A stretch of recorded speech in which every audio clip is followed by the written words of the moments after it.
when he gained all this muscle, he lost 17 pounds of fat. But if he dropped 17 pounds of body fat from that 166 state, when he had 17 pounds of body fat, how many pounds of body fat does he have now? Hey, what's going on, guys? Today on Muscle Minds, I'm hanging out with Scott Stevenson, and we are reacting to a lecture by Mike Mentzer about the Colorado experiment. Now, if you guys know me, you know I'm a huge Mike Mentzer fan. Scott and I have both been highly influenced by HIIT training. That said, Mike says some pretty questionable stuff, and we're going to talk about that today. All of our programming is brought to you by TrueNutrition.com. Use our code THINK for additional savings. They're high-quality, third-party tested supplements. They're definitely a company that you can trust. They're a company I've stood behind for literally 15 years, long before they advertised with our show. We're also brought to you by Be Your Own Bodybuilding Coach. You can go to BYOBBcoach.com to download the ebook, or you can go to Amazon to get the hardcover. I'll have links to that and our advertisers below. All right, guys, let's get to the show.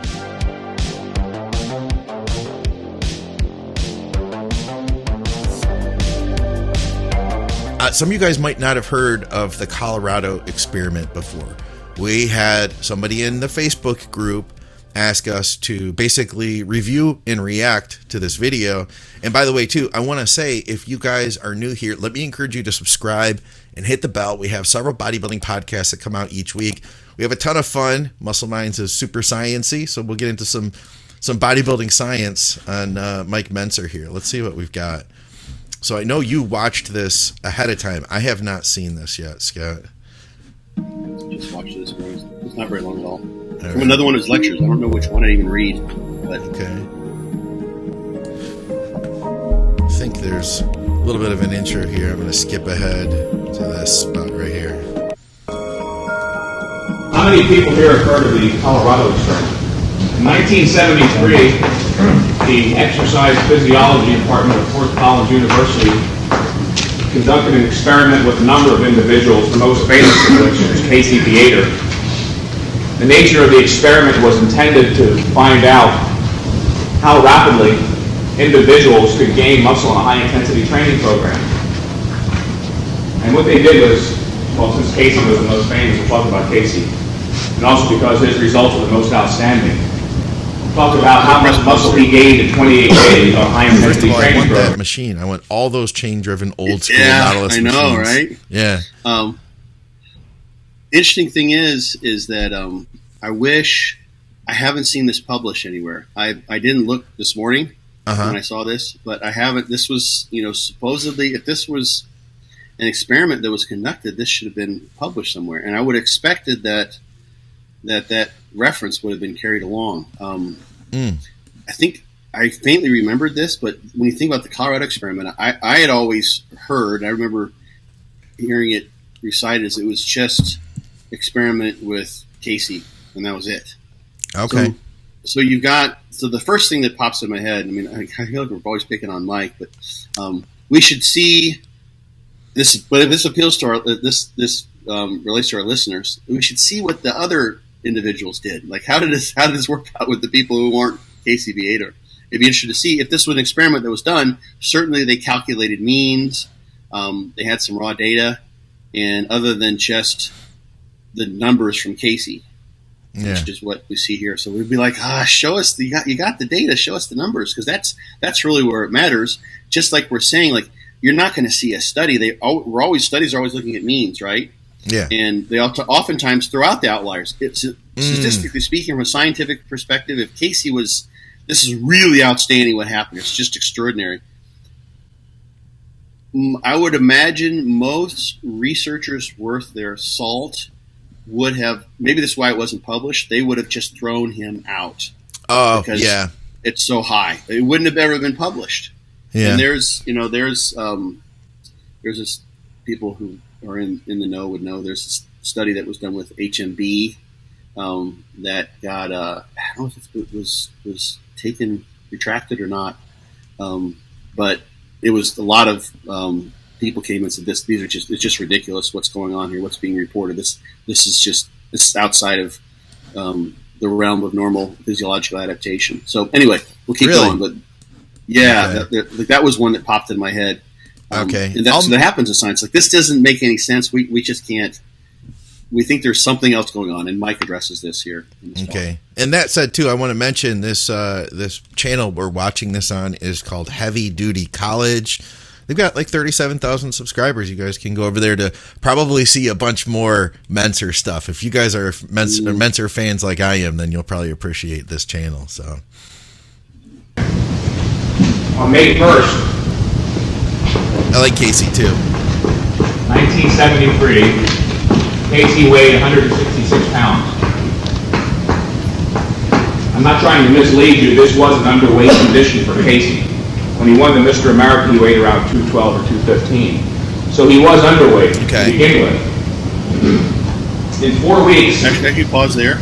Training 30 minutes a day, 3 days a week. May 29th. This is interesting.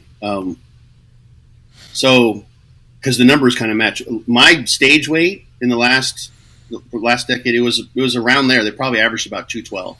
Okay. Right? I weighed 160 when I was in high school. I haven't been lower than like 192, I think. Really? When I was like trying, I like getting to 166. I can't even imagine. Like last time I dieted down to try to make 198. I was eating like one meal a day. That whole thing, we talked about that. Yeah. Being 166, that is way, way, way off of his stage weight. He looks pretty good for that 166. I sense some hit bashing coming up, guys. So for all you hit guys, know that I'm on your side. Know that I'm on your side. This is just how I think. Now look at his body fat there too. Oh yeah. Just consider what his body fat is. Pretty low. Casey weighed 212 pounds. Yeah, this number-wise. Pretty low. In 1 month, exactly 28 days, Casey gained what demonstrably seems to be 46 pounds. Now, you don't know if that's 46 pounds of muscle, 46 pounds of fat, hold on, or a combination of fat and muscle. But the exercise physiology department conducted a very sophisticated body fat test called the radioisotope assay test, which showed that Casey lost 17 pounds of body fat during that 28-day period. So we know. Imagine if he lost 17 pounds of body fat. Let's say he's 166 there, and let me do the math here. So let's say if he's 10%, would you say he might have been 10% body fat then? Let me see. I'm going to just roll it back to where they showed that. So this is the before picture here. 12? Yeah, 12 would be, I'd say, higher end. I feel like he's kind of flat, so I would guess if he were to fill out, you would see even more detail, which would lend me to think he was more like I'd say 10 at the most. So if he's 166 with 10% body fat, he has 16.6, 17 pounds of body fat. Okay. So he lost 17 pounds of fat, and he gained, what was it, like 42 pounds of muscle, they said? When he gained all this muscle, he lost 17 pounds of fat, supposedly, according to the radioisotope test. He didn't say what it was. It may have been potassium counting. Okay.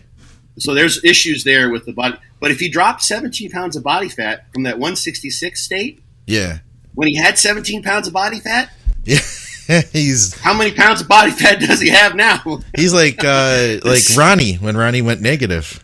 Yeah, he lost 17 pounds of body fat. So, like, let's see the before and after. Like, what was his body fat at then? Yeah. At that whatever he got to, the 46 pounds that he gained. Yeah. Wow. All right. So there's a mathematical issue there. We're talking about, this doesn't make any sense mathematically, but this happens with body comp stuff. He actually gained 63 pounds of muscle. But again, this was muscle that he had previously held, and all bodybuilders know it's easier to get bigger the second time around. Once you lose mass, it's easier to regain it the second time. The problem is the acquisition of new muscle mass. But it's still an incredible achievement. He was gaining more than 2 pounds of muscle a day. I talked to people who were present at the experiment, and they said you could literally see Casey grow before your very eyes, growing like a weed. Again, how did he do it? He averaged 30 minutes of training 3 days a week. That comes out to a total of an hour and a half of training a week. Times 4 weeks, that's 6 hours of training. It took Casey 6 hours of training to stimulate 63 pounds of muscle growth. An unbelievable achievement. Incredible. Okay. Whether it was new mass. I would love to see what the training program was. Like, what did he do? I don't think I've ever seen that published either. No, I figured they did like a traditional HIIT style program, like an Arthur Jones HIIT program. I just always assumed. Push-pull legs? I don't know. Is that it? Yeah. I mean, 30 minutes. How many sets? Like, you know more about traditional. What would you expect the 30-minute workout would have looked like? Well, I know that what I've seen with Arthur Jones workouts, some of it was like full body. Okay. And it would be like one all-out set on this pullover machine, and then one all-out set on the next machine, one all-out set on the next machine, and you would just keep circuits. Yeah, you would just kind of circuit it like that.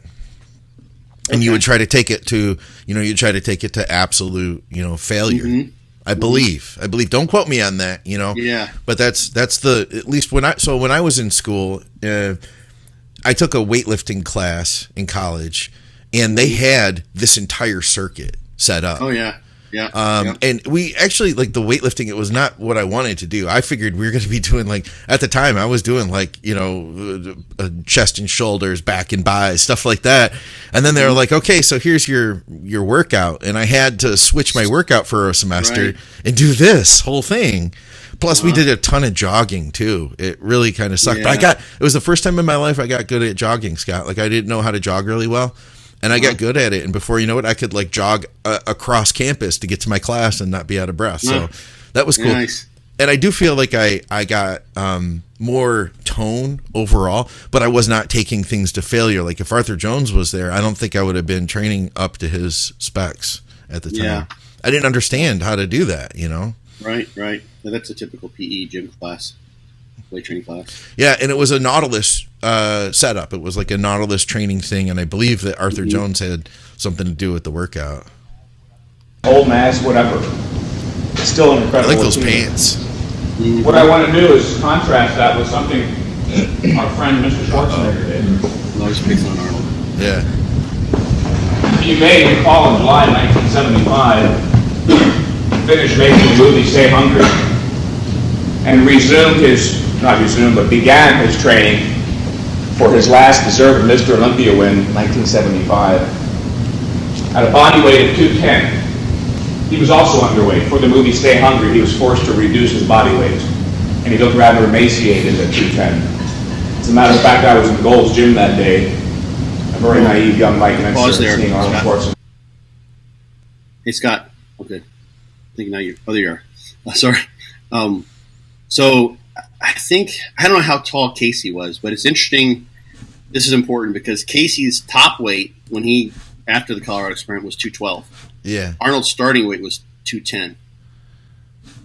Okay. So the relative state, both of them are relatively detrained, but the relative state of being detrained was less for Arnold. For Arnold to get down to whatever Casey was at, I can't imagine. It would have had to been like 180 or something like that, maybe. Okay. A lot lighter. Arnold was still looking good. He's still filming movies where he was playing roles where he had to be muscular. So, and he makes this point too, but I think that's important. He get his first workout for his last deserved Mr. Olympia title, which he won in November 1975. 4 months later, he claims he weighed 225 pounds when he won that last contest. Although there were people who were present, John Balick and Albert Busek claimed he only weighed 218. But we'll give him the benefit of the doubt.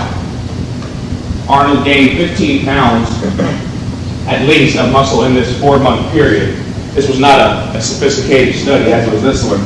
So we don't know if Arnold lost any fat during this period. Probably he did. So we don't know. It wasn't that controlled of a study. But we know he gained at least 15 pounds of muscle. How did he do it? Well, he's gone on record several times. He even boasts about it. Those raises. And he trained 4 hours a day, 6 days a week, for 4 months. And if you're real fast with your arithmetic, you'll find out that comes out to a total of 288 hours spent in the gym. It took Arnold 288 hours in the gym to stimulate 15 pounds of muscular growth. And he was not successful. Hit pause there. In regaining all the... So it was, if I remember hearing it was 210 to 218, so assuming 15 pounds of muscular growth. The other thing that's important there is that Arnold was trying to get into contest condition. So and that 225 versus 218, it might have been, I don't know, just guessing. It's a possibility that he weighed 225 when he was in contest condition, and then he dropped his water and was 218 the day of the show. Yeah, so it's possible. 225, but he was intentionally keeping his body fat really, really low. Yeah. So because he knew he was going to compete, whereas Casey was like full blown, right? Whatever. Yeah. And we'll talk about what he mentions it too, but. And then the 4 hours, I think Arnold was pretty well known for. I mean, they took their time and they futzed around. Some of that is cardio too. If he's doing some cardio, I don't know. Did he do cardio in pumping iron? I don't think they did a lot of cardio back then. Yeah, but Arnold is known to over exaggerate when it is in his favor, under exaggerate when it's in his favor. Of course, yeah. Something just came out. He was asked. I think it was published in Men's Health. Did you see this? I heard it through Danuku's podcast in Germany that Arnold claims, I think for the 1975 Olympia, that his gear regimen was 100 milligrams of testosterone a week and 15 milligrams of Dianabol a day. That's all. No kidding. That's what he says, huh? That's what he claimed. Yeah. So that's 205 milligrams a week. Yeah. That's what he claimed. And of course, the Danuku's podcast is like, okay, yeah, don't let yourself be fooled. We highly doubt this was the case. So, who knows? He's going by what Arnold said was the case, Yeah. So there's two things that are important here. Is how many hours was that really? I don't know. And how much, we don't know anything about how much he actually gained. If we give him, the benefit of the doubt that he dropped some water, et cetera. So there's a lot of non-scientific, wishy-washy guessing going on here. Yeah. Do they talk about what Casey Viator took? Anything about gear in this conversation? Yeah, they do. We got a few minutes, so he gets to it. All right, good. I want to hear that. Mm-hmm. He had previously held, because in 1974, his best Mr. Olympia condition, I feel, where he weighed 237, he was just awesomely huge. It was his heaviest ever Mr. Olympia. Oh, we got a commercial here. What we're supposed to be eating. I have a device that I use, but it's big. I need to get the. There we go. Back to the show. A couple years ago, why were you so light in South Africa? Why did you not go back up to 237? He said, I simply didn't have the time. He had 4 months. He had 4 months to gain back 27 pounds. He did not succeed. Casey gained 63 pounds in 1 month. Okay. How do you account for the discrepancy? Arnold didn't have 4 months just to gain back 27 pounds of muscle. He had to gain back as much muscle as he can and optimize that to be in stage condition where he could be judged to possibly win the show. Yeah. If they said, Arnold, you got 4 months, I want you to get as big as humanly possible, I bet he would have made it to 250. Yeah, I like Casey Viator, and I'm a huge fan of HIIT, but I would not say that Casey Viator would beat that Arnold on any stage, any day. I'm sorry. He's big, and he's thick, and you can see that he's definitely improved dramatically. But that is not a stage conditioning. That is for sure. In fact, I would argue that he might even have the same body fat as he did when he started. I was about to say, it doesn't look like he lost 17 pounds of body fat. He's definitely not. If we go by that first one being at 10%, he didn't go down to zero. He's not at zero. Of course, that's physiologically impossible anyway. Yeah. So if he maintained and he gained muscle, then his body fat percentage would go down, but that doesn't mean that he lost any fat. You know what I mean? Yes, right. And, this highly sophisticated radioisotope, I imagine it's potassium counting, and that's just looking at basically intracellular section. That's not done. He could have, there were, in 73, I think Dernan Womersley was 72. There were skin folds that could have been done.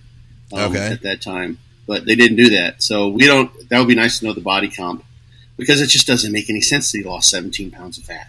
No, just this. All right. So I want to hear about the gear. Here we go. Gear soon. You won't be surprised. Or the disparity in achievement. All we have to go on, according to this, is the amount of time they spend training. That's the only variable we can compare. I do know this, however. Arnold has gone on record as saying he did take steroids. And according to Casey, and according to Dr. Elliott Please, who conducted the Colorado experiment, Casey Viator definitely was not on steroids. That's hard to believe. Oh man, that's a bummer. Arnold is on record as saying he did take steroids for that Mr. Olympia. That variable is different. But the only other variable we have to go on is 6 hours versus 288 hours. And the other explanation, they were both underweight to begin with. And it's true that Casey was even more underweight, so he had the opportunity to gain more weight back. But at least Casey was successful in gaining back all the weight he had previously held. Arnold had 4 times as much time, but still could not regain all the mass he had previously held. He had 4 months to do it. Casey had 1 month to do it. So actually, Casey's task was harder. Arnold had 4 months to gain back 27 pounds and could not do it.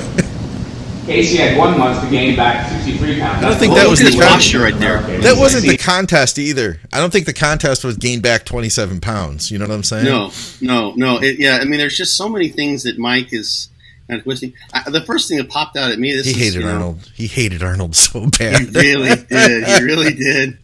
He did. But look at Casey's posture right there. I'm thinking like, yeah. I mean, what that made me think of looking there is that he had some kind of injury that knocked him out of training. Like he literally, yeah. I mean, you see that and you can say, okay, that's definitely he had a stroke. If you tell me someone had a stroke, yeah. I'm like, yeah, look, you can obviously see they had a stroke. It's affecting the left side. Yeah. There's no question that is. You know, we've talked about this before. If you were to take a mirror image, like just flip a half, you know, that the right side is so much more pronounced than the left there. Yeah, that's radically different, man. Yeah. I wonder what happened to him there. I don't know. I never heard about that. But he's not on gear. I'm going to give this one more time. One more of these. And Casey Viator, Arnold admitted that he took steroids, and Casey Viator was absolutely natural. Natural. Yeah. He's claiming 63 pounds of muscle mass. There's no water there. This is equally hydrated skeletal muscle tissue. Yeah. Right? Two factors. Arnold trained so long, he overtrained so much, he could not train with the intensity required to stimulate that much muscular growth. And even if he did train with the intensity required, he didn't allow enough time to recover and allow that growth to manifest itself. That's it, huh? Yeah, Arnold didn't train hard enough. And he didn't have good enough genetics to recover. That said, thank you for Heavy Duty College. You guys have a great looking channel there. Man, I can't help but cringe a little bit at that whole thing, because it just sounded to me like a smear campaign against Arnold. That talk, you know. Yeah. I mean, the thing is, like, there is some. If this was done at the university and they have publish those results, let's get it on the real details of what happened here, and then let's show the data. This is why you show me the data. Let's see what happened to fat-free mass and fat mass. Yeah. What was his estimated fat mass at the beginning, such that he lost 17 pounds? Yeah. And where did it end up? Yeah. Like, did he end up? Was that second picture even if he's at 12% or 15%? That second picture suggests that he's at 212 at single-digit % body fat at the end of the study. That he would have been shredded. Oh, absolutely. He looked really good. He looked phenomenal. I mean, he would still be underweight for his stage weight when he previously won a show, but yeah. So something's just not adding up there. But I think the thing is Mike could present himself really, really well. He's a very good speaker, and he does mix in science at a time when no one was doing that. I don't think you didn't have anyone doing anything like what the current state is now, where you've got so many scientists that are in the bodybuilding sphere. Well, let's not fool ourselves though. This is still happening today. Oh yeah, you know what I mean? Absolutely, for sure. I know. That's why I still have a mission, right? Yes. Yeah, of course. I think you've called it word salad, like buzzword salad before. Yeah. Something to that effect. Yeah. Like highly sophisticated, Yeah. Is what he said, the body composition was like, radioisotope. Ooh, okay. And, of course, what that does to people is like, well, I couldn't possibly understand what's going on there. Yeah. So you just stay away from it. It's like when you're, you got a nice new car, you don't know anything about automobiles and your car's not working. You're like, I'm not even going to begin to try to figure out what's wrong. I'm just going to have to call AAA and have them tow it into the mechanic so he can take care of it. Yeah. Because there's no way I could possibly, check my oil and see if I ran out of oil, or whatever. So that works with many, many, many people. I'm not trying to call people who follow HIT or like Mike Mentzer stuff stupid. No, of course not. Not in the least. No way. I mean, not whatsoever. I don't think that what you've done and what your training has been founded on could exist even if it wasn't for understanding high intensity, right?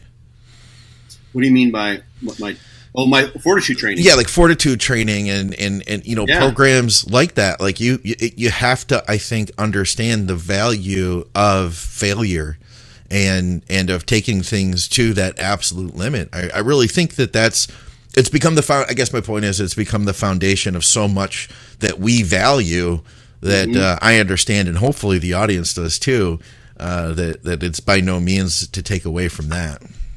Well, the interesting thing is that so many people, like back when I started training and started trying to figure things out, and this is just my natural inclination, is that you just train as hard as you can. Yeah. You don't you just train as hard as you can. And that was true, in all sports, unless they tell you, like in swimming, for instance, we do a taper, so that was the only time it was like you were ever trying to intentionally reduce your intensity below whatever it is you knew you needed to swim at in order to pace yourself. Yeah, if they you do do 500 meters, you don't just go balls out right off the bat. You have to pace it. They do that in running too, different things like that. Absolutely.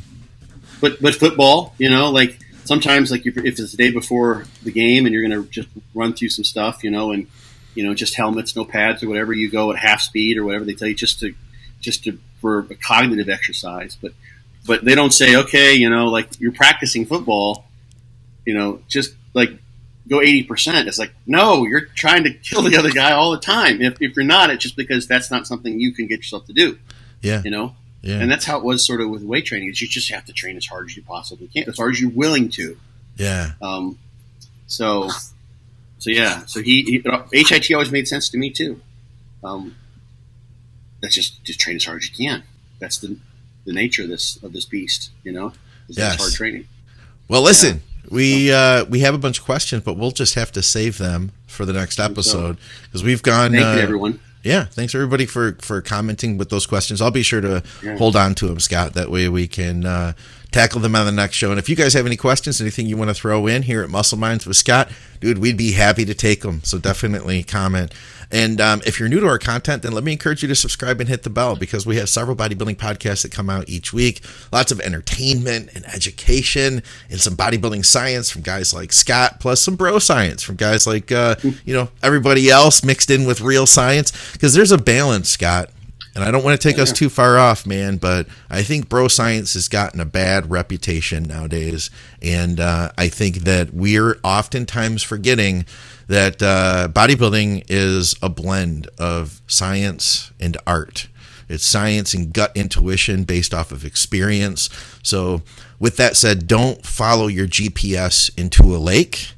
And don't, just do reps in reserve because that's what somebody said to do. Understand what failure is before you start messing with anything else. Get the basics down, I tell you the important thing, the way I define bro science, this is the way because I think I mentioned this in my book, but I think of bro science as when someone explains something that they see anecdotally or repeatedly anecdotally amongst they have an empirical observation that they've made. Yeah. And then they come up with some sort of scientific, which is actually pseudo-scientific explanation for it. Hey, bro, that's because you got more mitochondria going on there. Because you got the right kind of myosin, or they just start throwing out like whatever buzzwords that they know.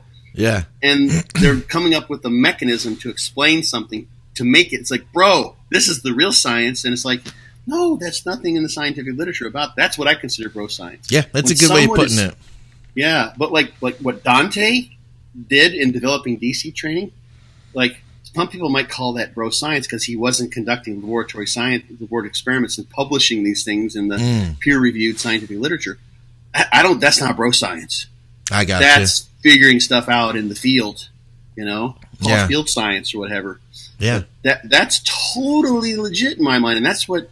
People talk about Brad Schoenfeld. You can criticize him for certain things. Maybe a lot of people like to jump his case, but he's done phenomenal things because he was a bro, competed once or twice at least. He's personal trainer for years, and he's like, there's too many things that we don't have explanations for. And that's largely what he's done, or to the largest extent, at least in his scientific career, was try to come up with real science to evaluate what the bros have found on all sorts of topics. Yeah. So, but the bro science is when people just make shit up. That's what I think bro science is. I'll go with that. That's good. That's good. Yeah. Guys, you can go to BYOBB Coach. That's BYOBBcoach.com. You can get Scott's book there, Be Your Own Bodybuilding Coach, or you can look that up over on Amazon. You can get the hardcover there like I did. You could go to TrueNutrition.com. They're our title sponsor. They're the first company that are believed in everything we're doing, so definitely check them out. Use our code THINK. SupplementSource.ca for great deals that change week to week for our Canadian people. And, of course, STROM Sports Nutrition for everybody over in the UK. Thank you to everybody from Patreon. Comment over on Patreon. I have a thread running right now to gather your questions for all the shows. Scott, as always, appreciate having you. Likewise. Thank you.